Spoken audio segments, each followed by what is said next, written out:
ہمارے محلے میں ایک عجیب واقعہ ہوا.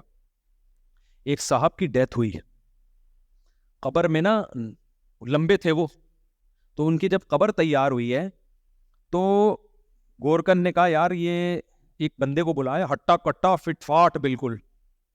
اچھا وہ بندہ کیا کرتا تھا, ہمارے امام صاحب جمعے میں دعا مانگ رہے ہوتے تھے وہ اٹھ کے چلا جاتا تھا, کہنا ہمیں کوئی نہیں قبول ہونے والی ہے, ایسے نا تھوڑا سا ریکارڈ بھی لگاتا تھا امام صاحب کا, ایسے ہی تو مانگتے رہتے ہیں مولوی لوگ. نماز پڑھنے آتا تھا لیکن اس طرح کی بات نہیں کرتا تھا. ایک دن کیا ہوا جی, کسی کا انتقال ہو گیا تو گورکن نے کہا ناپنا ہے, بالکل آپ کے سائز کا آدمی تھا اگر آپ لیٹے ہیں قبر میں. انہوں نے کہا ٹھیک ہے میں لیٹ کے دیکھتا ہوں. لیٹے, بالکل جی صحیح ہے سائز نا, اٹھ گئے, ٹھیک ہے جی دفنا دو. اللہ کی قدرت, جن کو دفنانا تھا نا ان کے گاؤں سے فون آ گیا, ہم نے یہاں نہیں دفنانا, گاؤں بھیج دو. اور ان کو ہارٹ اٹیک ہو گیا اسی دن.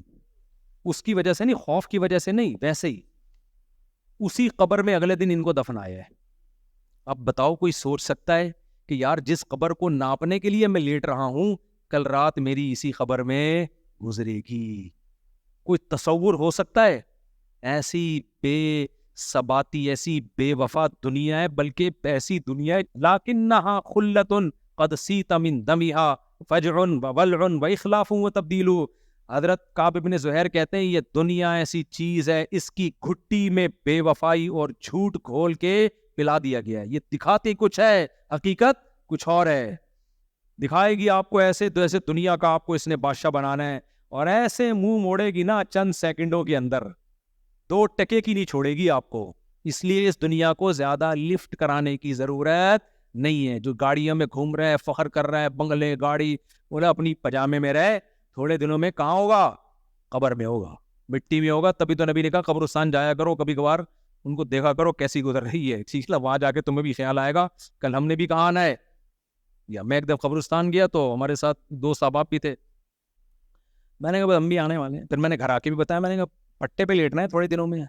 لوگ گھر والے کہنے کیا باتیں کر رہے ہو بھائی, کوئی اچھی بات کرو. میں نے کہا اس کو ایکسیپٹ کر لو, پٹا سب کے لیے بھائی. کس کے لیے؟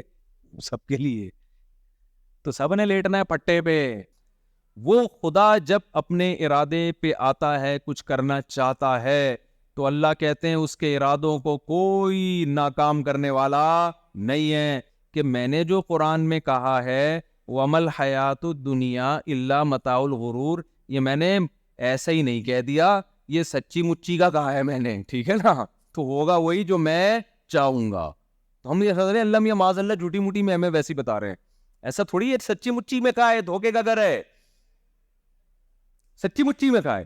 تو لہذا یہاں پیسہ دولت شہرت دیکھ کر خوش ہونا, اترانا شروع کر دینا, یہ ٹیکنیکل, یہ مینوفیکچرنگ فالٹ ہے.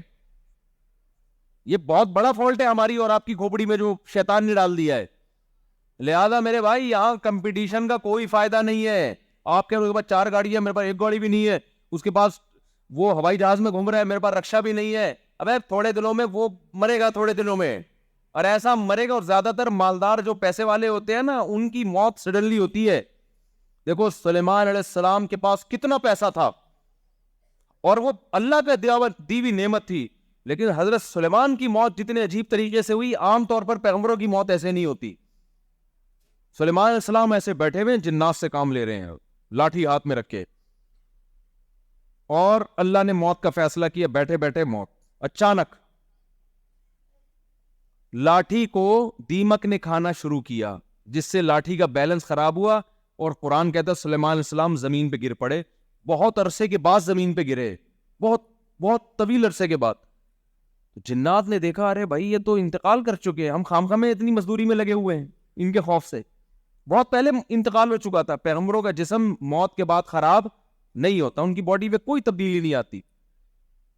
تو اللہ نے حضرت سلیمان کو اچانک ایسے روح نکال لی, یہ بتانے کے لیے کہ اتنی دولت دی ہے, چھینتا بھی سیکنڈوں کے اندر ہوں میں. تو اس لیے کبھی کسی پیسے والے کو دیکھ کے حسرت کرنا, ہائے کاش میری بھی گاڑی ہوتی, ہائے کاش میں بھی جہازوں میں گھومتا. او بھائی یہ کھلونے ہیں, تتلیاں ہیں, یہ مٹی ہے بھائی, مٹی ہے, ان کو لفٹ کرانے کی بالکل بھی ضرورت نہیں.